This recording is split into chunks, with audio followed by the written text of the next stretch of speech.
Okay, guys, I'm going to do this. I'm going to tell you, I'm going to tell everyone. I'm going to share my story and my experiences with antidepressants and coming on and off them and just how they've affected my life. And just to give you a little quick preview about myself, my name is Marcel. I'm 21. I was born in Australia, in Melbourne, and moved to New Zealand when I was 4 years old. And yes, so my family moved there, and I grew up in New Zealand up until I was 17. When I was 17, I got kicked out of home from New Zealand, and I came back to Australia, back to Melbourne, and my grandma took me in and took care of me, which was very kind of her. And yeah, I had a very, very strict upbringing, a very strict Roman Catholic upbringing. And as I said, I got kicked out of home when I was 17, for various reasons. When I was at home, there are a lot of good things that happened, but also a lot of bad things which have come to affect me later on. And I'm only 21 still. And it all started when I left home. I think the the the mental impact that this all had on my brain. Getting kicked out of home when I was 17, I was a baby, absolute baby. And yes, so I left home when I was 17 and I came and lived with my grandma. And I lived with my grandma for about 18, 19. For about 2 years, I lived with my grandma. It went very well. Um, you know, she, she was amazing. She was a queen to me. And so I left her house when I was 19 or almost turned 20. I left her house and I moved to Hampton. And so it was the first time I had been out of home and not living with any relatives or anything. I moved to Hampton and lived in a share house with uh, some people who are now my best friends. So I moved out, lived with them, and all went smoothly then. I was living the dream. I was so happy, didn't worry about anything. I'd have 4 coffees a day. I'd sleep like a baby every night and wake up the next morning as if it was no big deal. And yeah, I was so happy, just enjoying life. I was taking everything for granted. Especially because I grew up in a very strict family. There are a lot of things I didn't have, which was good in some ways. For example, we didn't have video games when I was growing up, and we didn't have movies or TV or internet. We had none of that, so I was left to my imagination. So that gave me inspiration to do art, and I got into magic, which is what I love the most, which is mainly what my YouTube channel is about. I've only made like 3 videos, but that's what it's about. It's about magic. And yes, so I was doing really well, living in Hampton, sleeping well, drinking 4 coffees a day, working heaps, smiling, having fun, very shy still. And then one day and I was stupid, I took MDMA and ketamine at a party, and it felt amazing. Like the MDMA made me feel like I could run 10 marathons, and I was full of emotion and very, what's the word? Very touchy feely. Makes you horny, super horny. It felt amazing. The next morning I woke up and I had a horrible feeling came over me, like I was about to die. This intense paranoia came over me, and I was so scared beyond words. And I was naive. I didn't know that there was such a thing as a come down after you take a drug. And so I felt so paranoid, and I went into and spoke to the other housemates, and I said, guys, I feel like I'm about to die. What's going on? And they're like, oh, mate, it's all right. It's just a come down just after. And I was like, no, this is not right. And I remember, like, I was so stupid. I think I bought coffee that day as well, just as because it becomes part of your routine. When you're a coffee drinker, you drink it every day.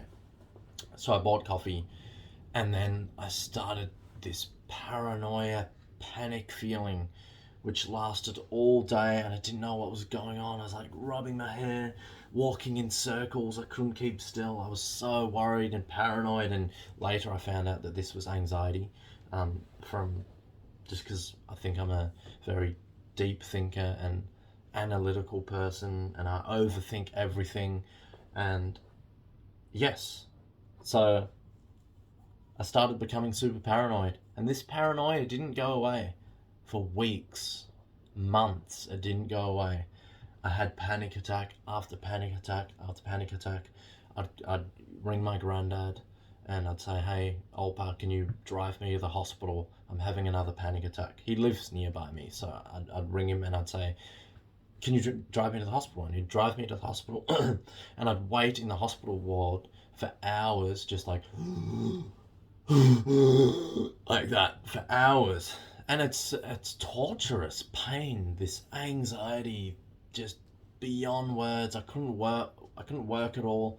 I couldn't even walk out of the house. I was so paranoid. Yeah, so I'd go to the hospital and I'd lie down. I'd think I'm dying. I'm lying on the hospital bed going, my heart is going bang, bang, bang, bang, bang, bang, bang, bang, bang. And they give me Valium. So, and Valium, which I've still got some actually. Got some right here. I haven't taken it for the last 2 years. But they'd give me Valium to calm me down, and I'd instantly calm down. They'd send me home. I'd get a Uber back home. I went and stayed at my granddad's house for a week, while all this was happening, and I never slept. This is the beginning of no sleep, this thing, and I was so scared that I wouldn't sleep. And then I went down the route of Mr. Google, and I Googled everything, like, what happens if I don't sleep? Oh, if you don't sleep, you'll have a heart attack, you'll die young, you'll get cancer. And that sent me down an even bigger rabbit hole of fear. Like, I became afraid of everything. So I was constantly going to the hospital, Sandringham Hospital, and I think I was becoming a regular there. They knew me. Oh, hi, I'm having a oh, yeah, it's Marcel. Yeah, he's the panic attack guy. Yeah, just give him some Valium and send him home. Like, I remember one time I had a panic attack. It was so big and so intense. I think I almost died. Like, I was sitting in the car with my grandma. My grandma was driving me home from my auntie's house, and couldn't breathe. It felt like my lungs were shutting down, and my fingers were curling in like that. Like that. And then immediately, as soon as I got back to my house on Hampton Street, I went straight to the hospital, and they gave me Valium, and I went home and I slept and woke up the next morning, and guess what? Next morning I woke up. Like, what's going on? And I was completely new to this, as I said before, I was feeling good, left home when I was 17, really excited to come to Melbourne. I'm sorry, I don't know why I keep moving this away, I should hold it here. Very excited before, and then this has happened, okay? And this went on for months, like not sleeping at all. I was overthinking it. I was like, oh my God, I better sleep tonight. Go to sleep. And I wouldn't sleep. And then it would happen on and on and on. And then, so I had a friend who had passed away the year before, and his death really impacted me. He was 24, and he died of a heart attack in his shower. He'd actually lived around the corner from me. That really impacted me as well. So then I started thinking about death when all this happened. Like, oh my goodness, I'm going to die one day. What's going to happen? And so Valium, panic attacks, no sleep, thinking about death just took over me completely. And it became so bad that I thought, antidepressants? I have heard of those before. Why don't I try an antidepressant? Maybe it might do something to help me. So, one day, I walked into the doctor's clinic, and I said, hey, I've been having panic attacks and anxiety non-stop, all day, every day, so anxious, becoming depressed, suicidal. I was becoming suicidal. I had visions of myself dead, like with a dagger through my chest. And I remember one day when I was walking from my granddad's house to my grandma's house, I got to the traffic lights and I was at such a bad point then that I thought to myself, why don't I just run across the road and just get hit, and that's it, I won't need to care about anything. To this day, by the way, I still have suicidal thoughts on a regular basis because I'm still fighting this day in and day out. I'm fighting this. I think, I don't know, I might have it for life. Who knows? So yes, I had suicidal thoughts. And so I was at the doctor's and I said to them, this is what's going on. And immediately the doctor was like, all right, I think we'll put you on Lexapro. So I was like, okay, cool. I went, got my script. The next day I started taking Lexapro. I think I took 7 milligrams. I started off with half a tablet. And then I looked on the internet, what are the side effects of Lexapro? What will happen if you take Lexapro? I was doing Mr. Google again. And it said, you'll have weird yawns. You'll have loss of sex drive. So I remember I tried to jerk off and nothing happened. That was horrible. And I also had a girlfriend around that time. So I was just like emotionless. They make you emotionless. Anyways, I'm going off track. By the way, I think I'm ADHD, but I always go down all these rabbit holes and routes and tangents when I'm talking like this. So bear with me. I'm sorry if you can't follow me. Where was I? I was talking about Lexapro side effects. So, increased appetite or loss of appetite, decreased sex drive, weird yawns, you won't be able to sleep, and you'll have suicidal thoughts when you're first going on it. Okay? So I took 7 milligrams. And the first day I remember I was working, and when I was working, I started having the yawns. They were weird. They're like weird, like it felt unnatural. Okay, so I had those. And then as time went by, and I never slept on this either, and I started doing this film course. And the interesting thing is now that I see is antidepressants change your brain and they make you zombie-like, they make you emotionless, they suppress your emotions.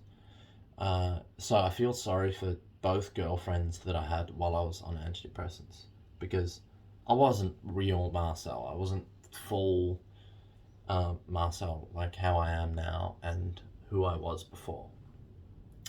So they make you emotionless and they give you this desire to get anything you want to make you feel good.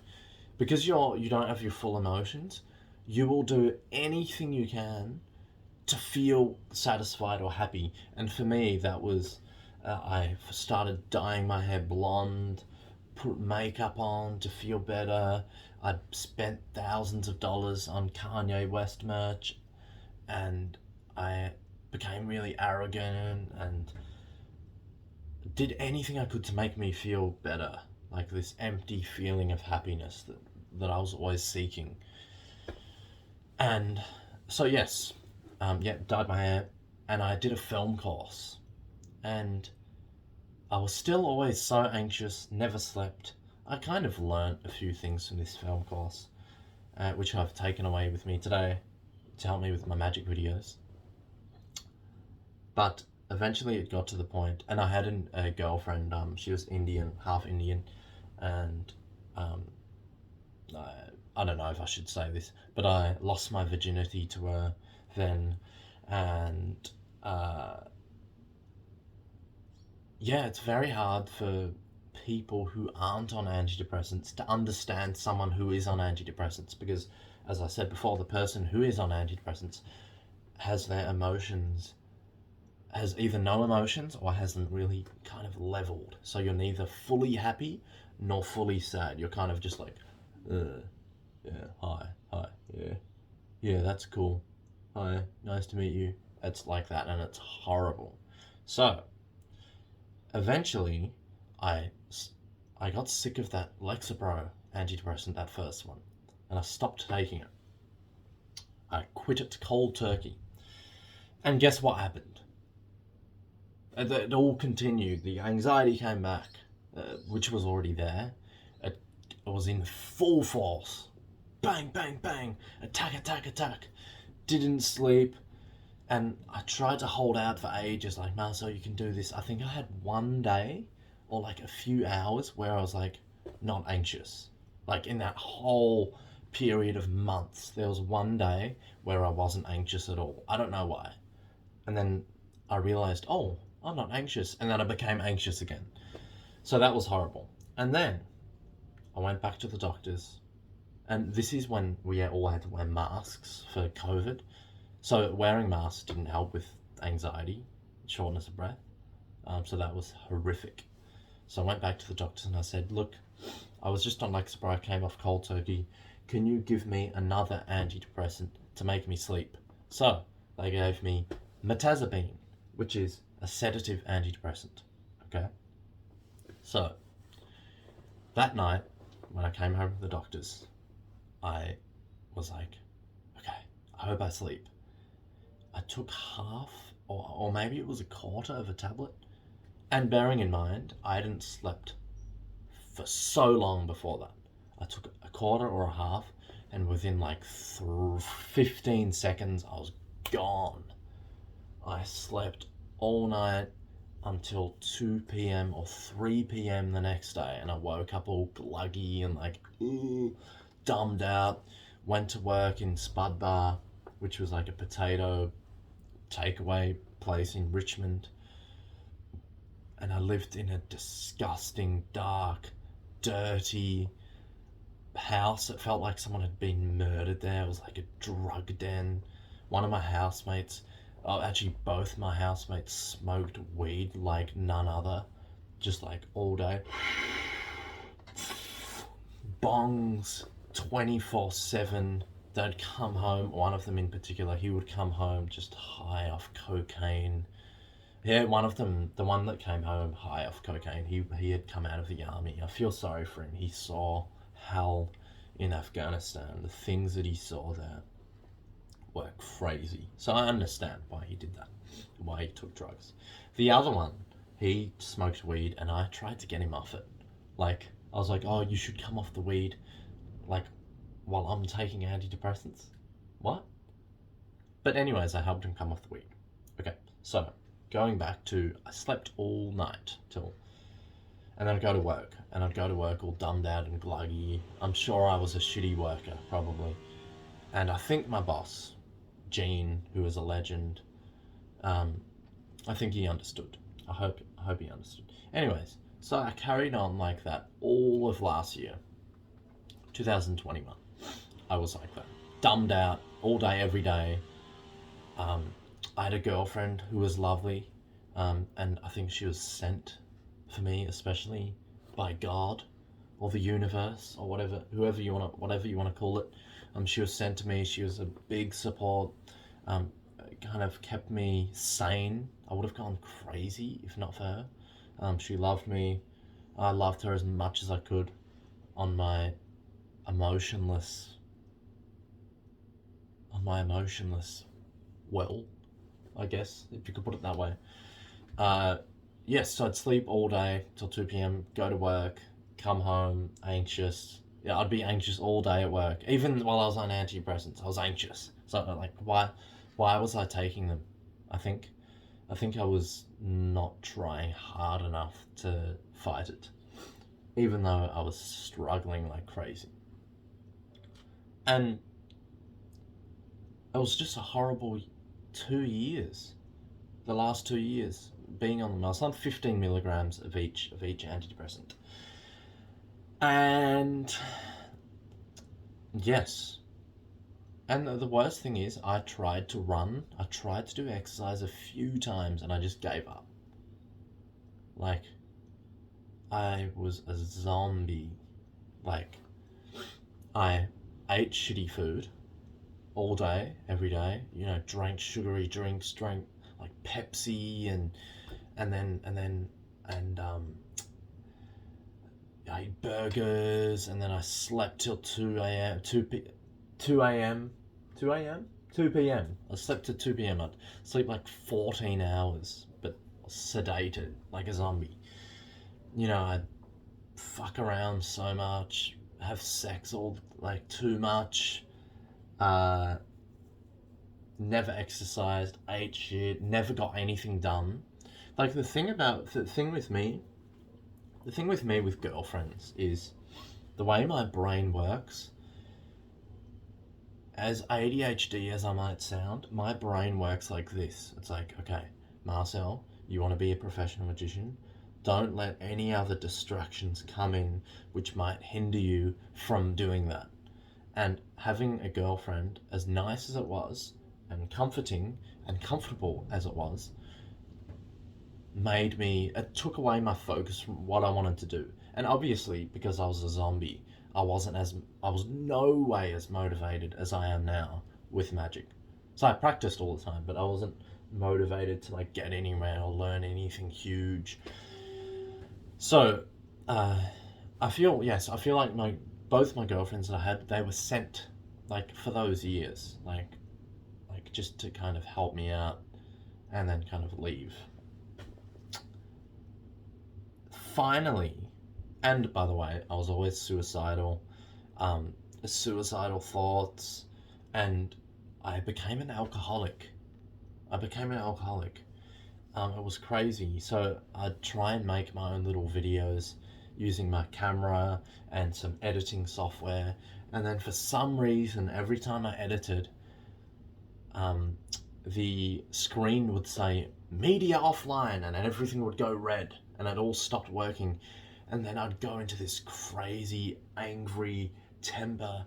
I'd get extreme. I'd get into a rage, and then I'd go and tell my girlfriend. I'd be like, "Let's go. I'm so pissed off. Let's go and do this." And then we'd go to the beach, and I'd buy all these beers, and I'd get absolutely drunk off my face. Like, this was on a regular basis. I was becoming a and I smoked cigarettes and I bought vapes, and it was horrible. It was a horrible, horrible feeling I was in despair, and I thought, I'll never come off this drug. It's impossible. You know, I'm too anxious. I'm gonna die young. And I was obsessed over death. I read about death. I thought about death. Um, I, I, I even looked up on the internet, like what happens when you die.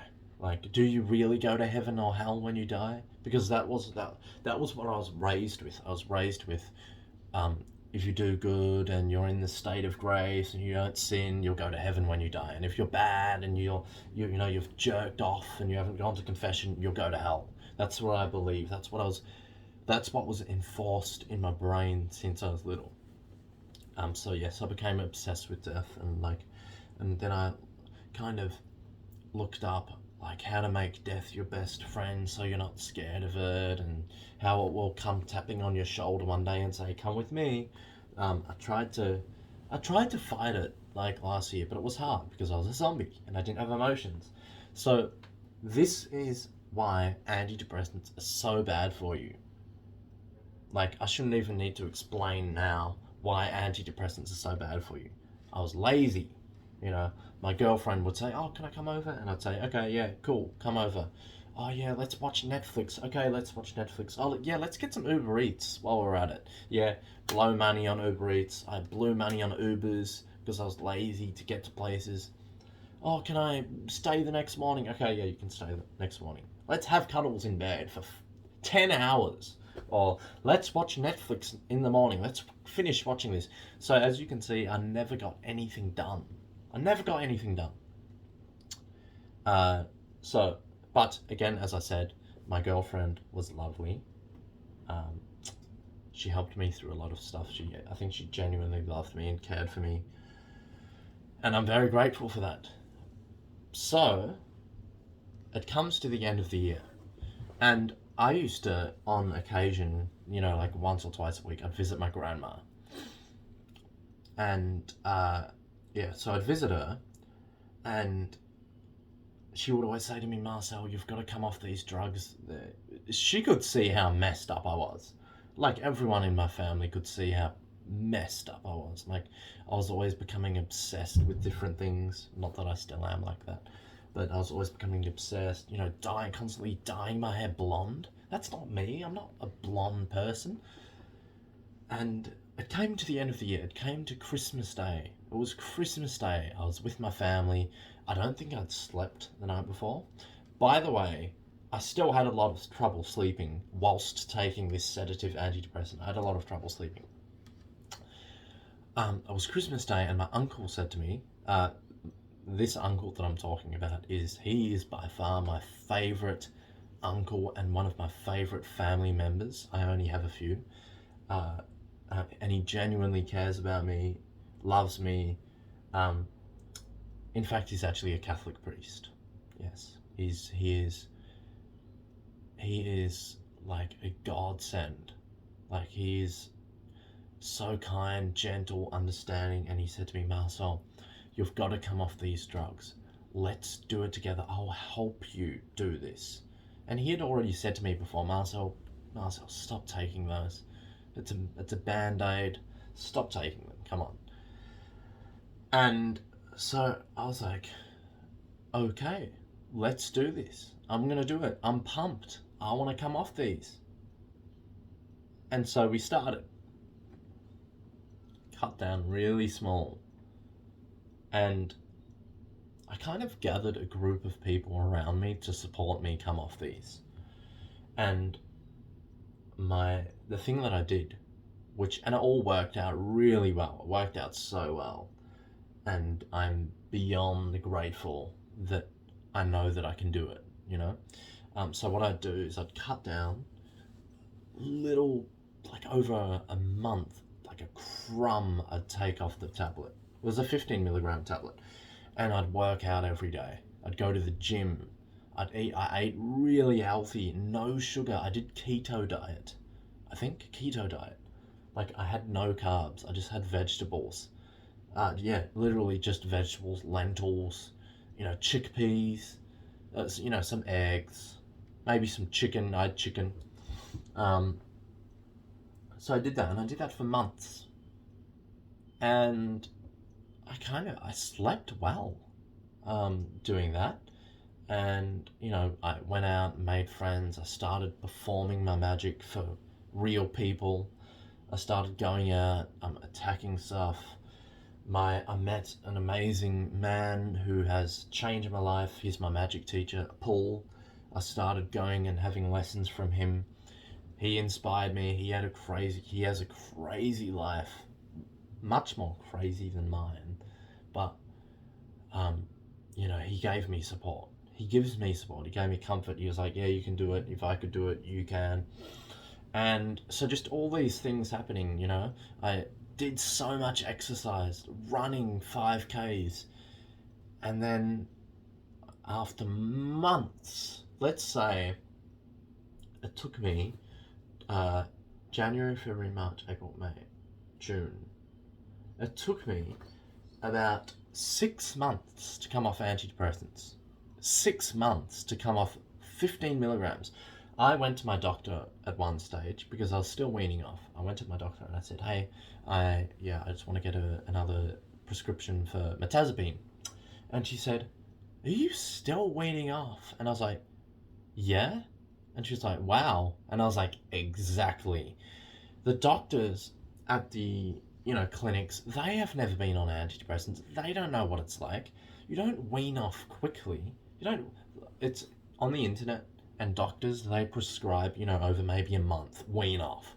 It's not that simple. This is a drug that your body has become used to and you have become addicted to, and it's like taken over you. You have to take it slow. I remember I had hallucinations many times at night whilst coming off mirtazapine. I'd wake up and I'd stare like that, and I'd see like this African man walking in my room past my bed with his cap on backwards, and I'd wake up with my eyes open, looking at it like that, and be like, and then I'd fall back to sleep. One of the other hallucinations was like this anorexic woman. She would be standing in my room in the corner, just like kind of moving like that, and it was like really haunting. And I'd wake up, sit up, and look like that, and I could see it, and then I'd go back to sleep. The last one that I had was I would wake up with my eyes open like this, and I'd look next to me in my bed, and there was a woman curled up next to me. It was so weird. It was like, it felt like demonic. But those were the hallucinations that I had when I was weaning off. Now, let's talk about emotions, okay? So, as I said before, being on antidepressants, you are emotionless. But when you are on them, I can't remember whether you know you're emotionless, because you don't have your emotions.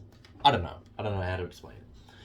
Anyways, so when I started weaning off, the thing that drove me to come off them was being excited about getting my emotions back. I was excited about, being able to feel happy and being able to love people genuinely, being able to be sad, being able to cry. And that was really exciting. I remember one day I was driving to work with my friend Chester, and we were listening to classical radio, and this piece came up, which I used to listen to when I was little at home. My parents used to play it. It was like a Mozart piece, and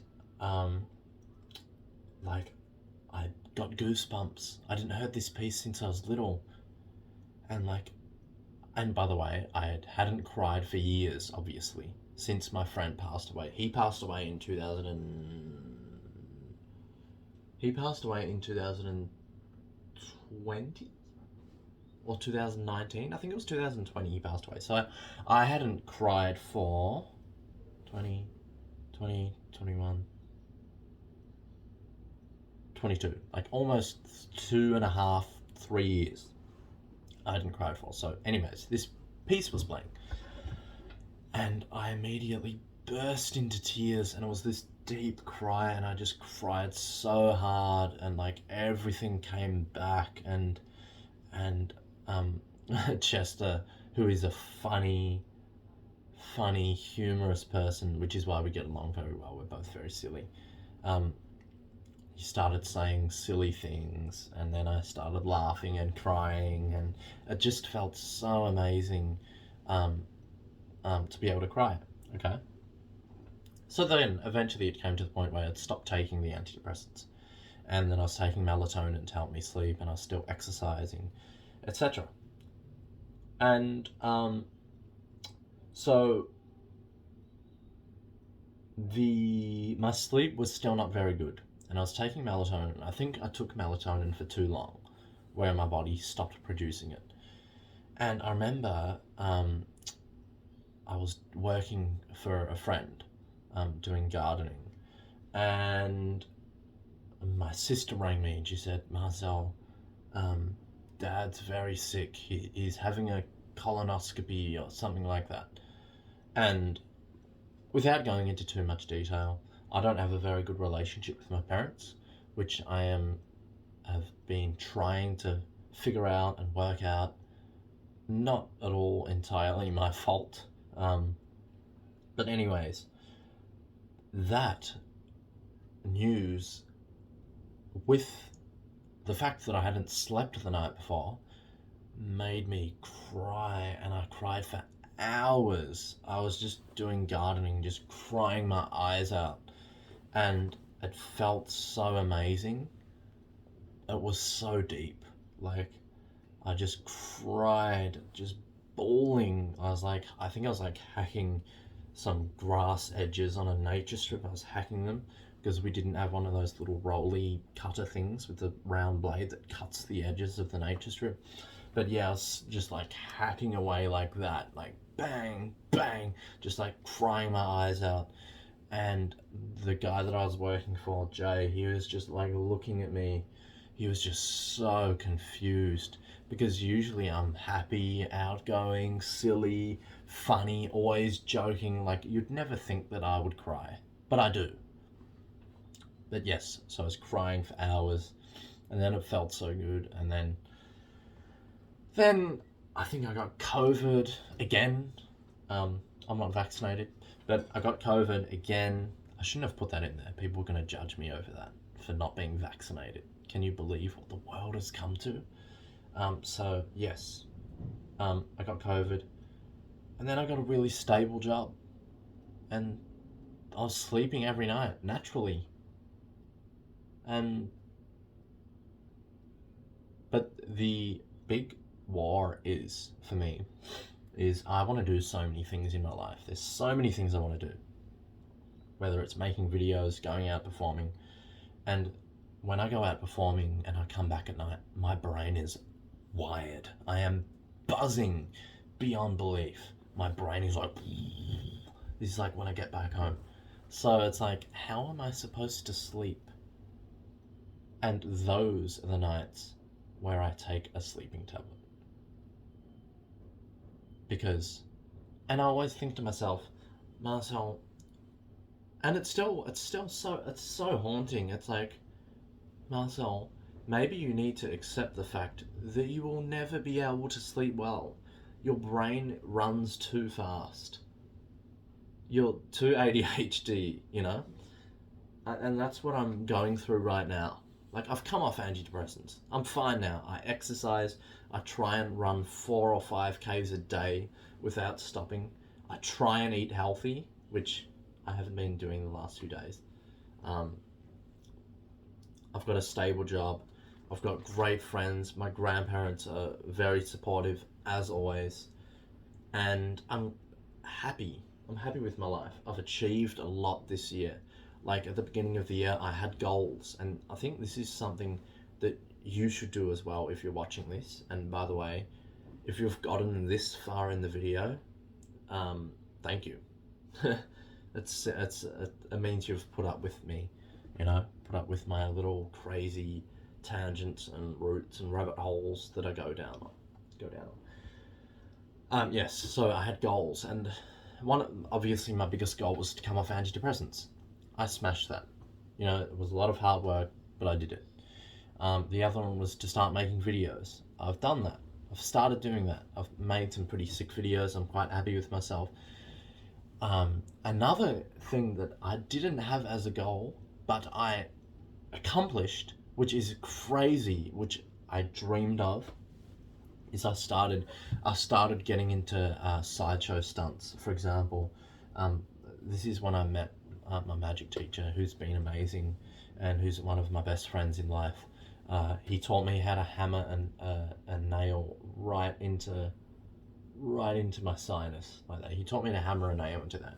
So I learned that, and then that made me go crazy and want to learn more. So I learned how to eat glass. So I ate glass twice. I've done it twice. I was very paranoid, obviously. I'm going to save that for another video. I'm telling you about that. I've got a lot of stories to tell. Then I did needle through hand and thread from stomach. What's another one? I started poking needles through my cheek like that. Very exciting stuff. So I did that. And the other big thing that I did is I was going to the gym, working out, regular exercise. That's another goal that I had. Last year when I was on antidepressants, I thought, oh my God, I'm going to be on these forever. I'm never going to be able to exercise. I'm just going to die. I'm going to die young. I still think I'm going to die young. I don't know why. But that's a very depressing thing to say. I shouldn't have said that. Yes, so I exercised, eat healthy, got off antidepressants, performed magic in real life. I made my own business card, made videos. This is my business card, by the way. Look at that. That is dope. I'm not going to give you my contact details, but yes. yeah, I've done so much this year. I've met amazing people, made great connections. I've had many opportunities for my magic. Um, One of my favorite things to do is like talk to homeless people and like help them and like give them money, and like I send them into the grocery store with $20 and I say to them, here's $20. Go and buy yourself a sandwich, then come back with it and with the change, and then from there I go, okay, go here, buy this, and I wait for them, and they come back. Some of them don't come back, but that's another thing I like to do, which kind of is makes me feel good about my life. I've done something, you know what I mean? And one of my big things is not wasting my life. That's one of my huge goals. Is that a word? Is that a way to express it? Is it a goal to not waste your life? Yeah, that's another thing. And yes, so now I am clean, I would say, more or less clean off antidepressants. Occasionally, when I can't sleep, because my brain is too wired up, I take a tablet, half a tablet or a quarter. And yes, that is my story of antidepressants. I hope you find it interesting and helpful. Remember, if you want to come off antidepressants, you need to create a team of people around you to help you get off. You are not going to be able to do it on your own. No way can you do it on your own. You need to find good friends who will support you, who will exercise with you, who will motivate you, who will love you, who will cuddle you, who will hug you, so that you feel comfortable and you feel loved. You need a team of people. You need a support, a group of support. Remember to eat healthy, do exercise, hang out with friends, have goals, and kick goals. That's it. And then you can do it. I think anyone can do it. If I can do it, and I thought I'd never be able to do it, I think you can too. So, that is my story of antidepressants. And yes, maybe I should do more videos like this, where I tell stories. I don't know. But yeah, that's my story of antidepressants. And again, thanks for watching. If you got this far in the video, you're a legend. Thanks for putting up with me. And I will maybe see you in another video. By the way, check out some of my other videos, my magic videos. I'm working hard on those, getting better and better. I'm learning lots of lessons from them. I make a lot of mistakes, obviously. Obviously, when you start out, you make mistakes and you learn lessons. I get lots of feedback, and yes. Cool. Thanks for watching. Peace.